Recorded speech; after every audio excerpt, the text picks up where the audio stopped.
ആരാധനയുടെ ഇടയിൽ എന്തിനാണ് അന്യഭാഷ പറയേണ്ട ആവശ്യം? അതിൻ്റെ ആവശ്യകത എന്താണ്? ഈ ഒരു ചോദ്യം പല തിയോളജിയന്മാരും പല പാസ്റ്റേഴ്സും പല വിശ്വാസികളും എന്നോട് ചോദിച്ചിട്ടുണ്ട്.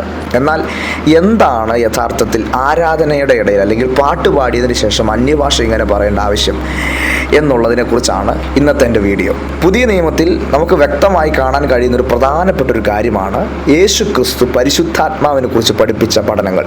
യേശു കർത്താവിനെ ഇൻട്രൊഡക്ഷൻ ചെയ്തത് the baptiser of Holy Spirit എന്നാണ്. പരിശുദ്ധാത്മാവിനാൽ സ്നാനം കഴിപ്പിക്കുന്നവനെന്നാണ് യേശു ക്രിസ്തുവിനെ കുറിച്ച് പറഞ്ഞിരിക്കുന്നത്.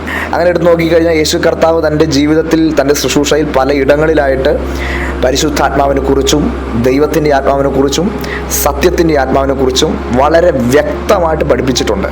യേശു ക്രിസ്തു വ്യക്തമായിട്ട് പരിശുദ്ധാത്മാവിനെ കുറിച്ച് പഠിപ്പിച്ചിട്ടുള്ളതുകൊണ്ട് പുതിയ നിയമ ദൈവസഭ എസ്പെഷ്യലി യേശു ക്രിസ്തുവിൻ്റെ രക്തത്താൽ കഴുകൽ പ്രാപിച്ച വീണ്ടെടുക്കപ്പെട്ട ദൈവത്തിൻ്റെ മക്കൾ നിർബന്ധമായിട്ടും പരിശുദ്ധാത്മാവിൻ്റെ സ്നാനം പ്രാപിച്ചിരിക്കണം.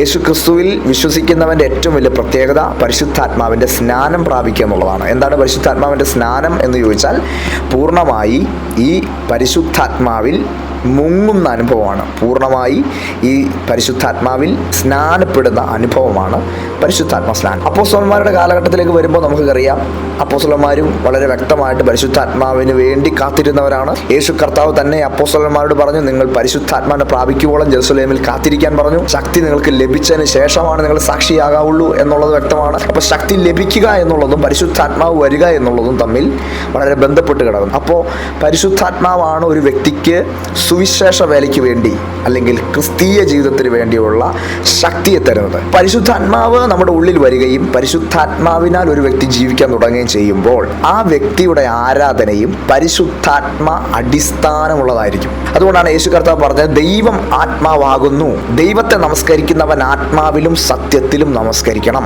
എന്താണ് ആത്മാവിലും സത്യത്തിലും എന്ന് പറഞ്ഞാൽ? ആത്മാവ് എന്ന് പറഞ്ഞാൽ പരിശുദ്ധാത്മാവും, സത്യം എന്ന് പറഞ്ഞാൽ ദൈവവചനവും. പരിശുദ്ധാത്മാവിലും ദൈവവചനത്തിൻ്റെ അടിസ്ഥാനത്തിലുമായിരിക്കണം പിതാവാം ദൈവത്തിന് ദൈവത്തിൻ്റെ മക്കളായ നാം എല്ലാവരും ആരാധിക്കേണ്ടത്. ഇത്രയും കാര്യത്തെ കൃത്യമായി ജീവിതത്തിനകത്ത് അനുഭവിക്കുന്ന ഒരു കൂട്ടം ജനമാണ് ആരാധിക്കുമ്പോൾ അന്യഭാഷകളിൽ സംസാരിക്കുന്നവർ. ഓക്കെ, എന്തിനാണ് അന്യഭാഷ സംസാരിക്കേണ്ട ആവശ്യകത, അല്ലെങ്കിൽ എന്തുകൊണ്ടാണ് ഇങ്ങനെ സംസാരിക്കുന്നത് ചോദിച്ചു കഴിഞ്ഞാൽ, ഈ ആത്മാവിലുള്ള ആരാധന വെളിപ്പെടുമ്പോഴാണ് നമ്മൾ അന്യഭാഷകളിൽ സംസാരിക്കുന്നത്. ഒരു പ്രധാനപ്പെട്ട കാര്യം മാത്രം നിങ്ങൾ പറയാം. ഒരു വ്യക്തിയുടെ ഹൃദയത്തിനകത്ത് ആത്മനിറം ഉണ്ടാകണമെങ്കിൽ ആ വ്യക്തി ആത്മാവിനെ സംബന്ധമായ എന്തെങ്കിലും സ്പെഷ്യലായിട്ട് അനുഭവിച്ചിരിക്കണം. ഉദാഹരണം പറഞ്ഞാൽ, എൻ്റെയും നിങ്ങളുടെയും പാപത്തിൻ്റെ മരണം യേശു ക്രിസ്തുവിങ്കൽ സംഭവിച്ചു.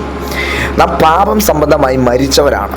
ഇപ്പോൾ നാം ക്രിസ്തുവിൽ പുതിയ സൃഷ്ടിയായി തീർന്നിരിക്കുന്നത് കൊണ്ട് അത് നമ്മൾ മരിച്ചടക്ക പുനരുദ്ധാനമായ യേശുക്രിസ്തുവിനോട് ചേരുന്ന സ്നാനത്തിൽ പ്രഖ്യാപിച്ചിരിക്കുന്നത് കൊണ്ട് യേശുക്രിസ്തു നമ്മളെ നാശത്തിൽ നിന്ന് വിടുവിച്ച് ഈ രക്ഷയുടെ അനുഭവത്തിലേക്ക് കൊണ്ടുവന്നു എന്ന് പറയുന്ന ബോധ്യം ഒരു വ്യക്തിയുടെ ഹൃദയത്തിനകത്തുണ്ടാകുമ്പോൾ ആ വ്യക്തിയുടെ ഹൃദയത്തിനകത്തുള്ള ആത്മസന്തോഷം പുറത്തേക്ക് കവിഞ്ഞൊഴുകും.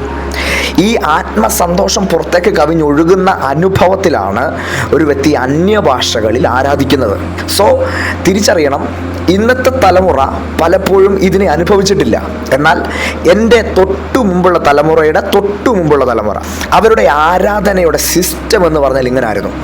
അവർക്ക് ലഭിച്ച രക്ഷയുടെ മഹത്വത്തെ അറിഞ്ഞ് ആ മഹത്വത്തെ വിശദീകരിക്കുന്ന അർത്ഥമുള്ള ഗാനങ്ങൾ പാടി അവർ ആത്മാവിൻ്റെ നിറവിൽ ആരാധിക്കും, ശക്തിയോടെ ആരാധിക്കും. കാരണം ഈ രക്ഷയുടെ അനുഭവത്തെ ഹൃദയത്തിനകത്ത് ധ്യാനിക്കുമ്പോൾ ഒരു വ്യക്തിക്കും അടങ്ങിയിരിക്കാൻ പറ്റത്തില്ല. അത്ര ശ്രേഷ്ഠമേറിയ രക്ഷയാണ് കാൽവറി ക്രൂശിൽ യേശു ക്രിസ്തുവിലൂടെ നമുക്ക് എല്ലാവർക്കും ലഭിച്ചത്. പിതാവാം ദൈവത്തോട് നമുക്ക് നിരപ്പ് വന്ന ആ രക്ഷയുടെ അനുഭവം ഓർത്താൽ വീണ്ടും ജനിക്കപ്പെട്ട ഒരു ദൈവ പൈതലിന്, ആത്മസ്നാനം ലഭിച്ച ഒരു ദൈവ പൈതലിന് അടങ്ങിയിരിക്കാൻ പറ്റത്തില്ല. അങ്ങനെ രക്ഷയുടെ സന്തോഷം ഇവിടെ ഹൃദയത്തിനകത്ത് ഈ ഗാനം പാടി ആരാധിക്കുമ്പോൾ നിറയും. ആ രക്ഷയുടെ സന്തോഷം നിറഞ്ഞ് അത് കവിഞ്ഞൊഴുകുമ്പോഴായിരുന്നു ഇവർ അന്യഭാഷകളിൽ ഒത്തിരി നേരം ആരാധിച്ചിരുന്നത്. എന്നാൽ ഇന്നത്തെ തലമുറ അങ്ങനെയല്ല. ഇന്നത്തെ തലമുറ ഒരു പാട്ട് പാടുമ്പോൾ ആ പാട്ടിൻ്റെ പുറകിൽ ലാസ്റ്റ് ഒരു അന്യഭാഷ കുറച്ചു നേരം പാടാം, അങ്ങനെ ഒരു സിസ്റ്റമാക്കി കളഞ്ഞിരിക്കുകയാണ്. ഇന്നത്തെ തലമുറകളും ഇന്നത്തെ വർഷിപ്പ് ലീഡേഴ്സ് എല്ലാം അങ്ങനെ ഒരു സിസ്റ്റത്തിനകത്തായിരിക്കുന്നത്. എന്നാൽ അങ്ങനെയല്ല. പണ്ടത്തെ തലമുറകളും ദൈവവചനത്തിൻ്റെ അടിസ്ഥാനത്തിൽ ജീവിച്ച അഭിഷക്തന്മാരും ആരാധിച്ചത് അങ്ങനെയല്ല. അവരാരാധിച്ചത് രക്ഷയുടെ സന്തോഷം ഓർക്കുമ്പോഴാണ്. അവർക്ക് നന്മ ലഭിച്ചതിലൊന്നുമല്ല അവരാരാധിച്ചത്, അവരുടെ രോഗം മാറിയതുകൊണ്ടല്ല അവരാരാധിച്ചത്. പകരം ലഭിച്ച കൃപയെ ഓർത്ത്, മരണത്തിൽ നിന്നുള്ള രക്ഷയെ ഓർത്ത്. ആമേൻ. കാൽവറി ക്രൂശിൽ യേശുക്രിസ്തുവിൻ്റെ യാഗത്താൽ എനിക്കും നിങ്ങൾക്കും വന്നിരിക്കുന്ന ഈ പാപത്തിൻ്റെ മേലുള്ള വലിയ മോചനമോർത്ത്, ദൈവത്തോട് അകന്നവരായിരുന്ന നമ്മെ യേശുക്രിസ്തു മൂലം അടുപ്പിച്ചതോർക്കുമ്പോഴൊക്കെ ഹൃദയം തുറന്നവർ ആത്മനിറവിൽ ആരാധിക്കും. അങ്ങനെ ആരാധിക്കുന്ന ഒരു കൂട്ടം തലമുറ നമുക്കുണ്ടായിരുന്നു. നമ്മളും അങ്ങനെ ആയിരിക്കണമെന്ന് പിതാവാം ദൈവം ആഗ്രഹിക്കുകയാണ്. അതിനെയാണ് ആത്മാവിലും സത്യത്തിലുമുള്ള ആരാധന എന്ന് പറയുന്നത്. സോ എന്നെ കേൾക്കുന്ന ദൈവത്തിൻ്റെ മക്കൾ ഈ ഒരു ആരാധനയിലേക്ക് മടങ്ങി വരണം. വെറുതെ നിന്ന് ഡാൻസ് കളിക്കുന്നതും വെറുതെ ഒരു പാട്ടിൻ്റെ കൂടെ തുള്ളുന്നതൊന്നും ആരാധനയല്ല. അതൊന്നും ആരാധനയല്ല. അങ്ങനെ ആരാധനയോട് കൂട്ടാൻ പറ്റത്തില്ല. ഇപ്പോഴത്തെ കാലഘട്ടത്തിൽ അങ്ങനെ ഒരു സിസ്റ്റം വന്നിരിക്കുകയാണ്. ആരാധനയ്ക്ക് പകരം ഒരു പാട്ടിട്ട് കുറച്ച് നേരം ഡാൻസ് കളിച്ച് അത് കഴിഞ്ഞ് പിന്നെ കുറച്ച് നേരം കൈ ഉയർത്തി പിന്നെ ഭയങ്കര ഭക്തിയോടെ ആരാധിക്കുക. അതൊന്നും അല്ല സംഭവം. അതൊന്നും വർഷിപ്പ് അല്ല. കർത്താവ് ആഗ്രഹിക്കുന്ന, പിതാവാം ദൈവം ആഗ്രഹിക്കുന്ന വർഷിപ്പ് അതൊന്നുമല്ല. പിതാവാം ദൈവം ആഗ്രഹിക്കുന്ന വർഷിപ്പ് എന്ന് പറയുന്നത് രക്ഷദാനമായി നൽകിയതിനെ ഓർത്ത് സ്തോത്രം ചെയ്യണം. പിതാവിനോടുള്ള ബന്ധം, സമാധാന ബന്ധം ലഭിച്ചതിനൊത്ത് സ്തോത്രം ചെയ്യണം. നമുക്ക് ശ്രേഷ്ഠമേറിയ രക്ഷ നൽകിയതിനൊത്ത് സ്തോത്രം ചെയ്യണം. വരുവാനിരിക്കുന്ന തേജസ്സിൽ നമുക്കും അവകാശം തന്നതിനെ ഓർത്ത് സ്തോത്രം ചെയ്യണം. ദൈവത്തിൻ്റെ അവകാശവും ക്രിസ്തുവിനോട് കൂടെയുള്ള കൂട്ടവകാശവുമായ തേജസ്സിൻ്റെ അവകാശം ലഭിച്ചതിനെ ഓർത്ത് സ്തോത്രം ചെയ്യണം.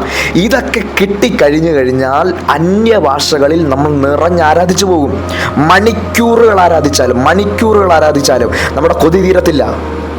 ഓക്കെ, ഇതാണ് സ്പിരിച്വൽ വർഷിപ്പ്. ഇതിനെയാണ് ആത്മീക ആരാധന എന്ന് പറയുന്നത്. അങ്ങനെയായിരുന്നു നമ്മുടെ പിതാക്കന്മാർ ആരാധിച്ചത്. അവരൊരു പാട്ടിൻ്റെ ഒരു 3-4 വരി എടുത്തിട്ട് അടുത്ത പാട്ട് അതിൻ്റെ ഇണക്കി ചേർത്ത് ഒരു രീതിയിൽ അങ്ങ് പാടി ഒരു 2 അന്യഭാഷ പറഞ്ഞ് നിർത്തുന്ന പരിപാടിയല്ലായിരുന്നു. അവർ ഈ അർത്ഥമെന്ന് അറിഞ്ഞ്, അതിൻ്റെ ആ കൃപയൊന്നറിഞ്ഞ്, ഉദാഹരണം പറയാം, കുഞ്ഞാട്ടിൻ തിരുരക്തത്താൽ ഞാൻ ശുദ്ധനായി തീർന്നു, തൻ ചങ്കിലെ തിരുരക്തത്താൽ ഞാൻ ജയം പാടിയിടും. എന്ത് വരികളാണതൊക്കെ! അതൊക്കെ പാടിക്കഴിഞ്ഞാൽ തന്നെ എൻ്റെ പിതാവ് അങ്ങനെ ആരാധിക്കുന്ന ഒരു വ്യക്തിയാണ്. എൻ്റെ പപ്പയൊക്കെ ആരാധിക്കുന്നത് യേശു എന്ന നാമമേ എന്നാത്മാവിൻ ഗീതമേ. കണ്ടോ, എന്ന വരികളാണ്! എത്ര അർത്ഥവത്തായ വരികളാണ്. ഇതൊക്കെ പാടിക്കഴിയുമ്പം ഒത്തിരി നേരം പാട്ട് നീട്ടിക്കൊണ്ട് പോകാൻ പറ്റത്തില്ല. അല്ലാതെ തന്നെ നമ്മൾ ആത്മനിറവിലാകും. പിന്നെ മണിക്കൂറുകൾ അന്യഭാഷയിൽ ആരാധിച്ചാലും, മണിക്കൂറുകൾ അന്യഭാഷയിൽ പ്രാർത്ഥിച്ചാലും, എത്ര നൃത്തം ചെയ്ത് ആത്മാവിൽ ആരാധിച്ചാലും നമുക്ക് കൊതി തീരത്തില്ലെന്നേ. അത്ര ശ്രേഷ്ഠമേറിയ, മഹത്വമേറിയ ഒരനുഭവമാണ് ഈ ആത്മീക ആരാധന. അപ്പോൾ എന്തിനാണ് നമ്മൾ ഈ പാട്ടിൻ്റെ കൂടെ അന്യഭാഷ പറയുന്നത് ചോദിച്ചാൽ ഇതാണ് അതിൻ്റെ സിസ്റ്റം. ഓക്കെ, ഇപ്പം ഇന്നത്തെ തലമുറ എന്ന് പറഞ്ഞു കഴിഞ്ഞാൽ ഇതൊന്നും അറിയാതെ ചുമ്മാ വെറുതെ പാട്ട് പാടി പോകുന്നു, കുറേ അന്യഭാഷ പറയുന്നു. അതല്ല സംഭവം. ഇത് കൃപയെ അനുഭവിച്ചുകൊണ്ട് നമ്മളായിട്ട് അന്യഭാഷ പറയുകയല്ല, നമ്മുടെ ഹൃദയത്തിനകത്ത് ഈ രക്ഷയുടെ സന്തോഷം അങ്ങ് നിറഞ്ഞ് കവിഞ്ഞങ്ങ് ഒഴുകും. ഈ അനുഭവം അങ്ങ് ഉണ്ടാകുമ്പം നമ്മൾ പോലും അറിയാതെ നമ്മൾ ആത്മനിറവിൽ ആരാധിക്കും. അങ്ങനെ ആരാധിക്കുമ്പോഴാണ് രോഗസൗഖ്യങ്ങൾ ഉണ്ടാകുന്നത്. അങ്ങനെ ആരാധിക്കുമ്പോഴാണ് ബന്ധിതർ വിമോചിതരാകത്തുള്ളൂ. അങ്ങനെ ആരാധിക്കുമ്പോഴാണ് ചങ്ങല പൊട്ടത്തുള്ളൂ. അതാണ് ആരാധനയുടെ ശക്തി. അപ്പോസ്തലന്മാർ ആരാധിച്ച ആരാധന അങ്ങനെ ആയിരുന്നു. ആ നിറവുള്ള ആരാധന, ചങ്ങലകളെ പൊട്ടിക്കുന്ന ആരാധന, ആമത്തിലിട്ട് പൂട്ടിയിരിക്കുന്ന ആ പൂട്ടുകളെ പൊട്ടിക്കുന്ന ആരാധന. അത്ര പവർഫുള്ളായിട്ടുള്ള ആരാധനയാണ് ഈ ആരാധന.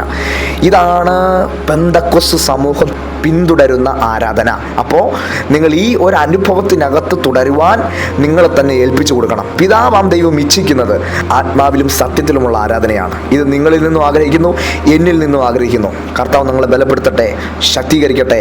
അതിനായി വലിയ കൃപകളെ നമ്മുടെ മേൽ സ്വർഗം പകരട്ടെ. ആമേൻ. God bless U.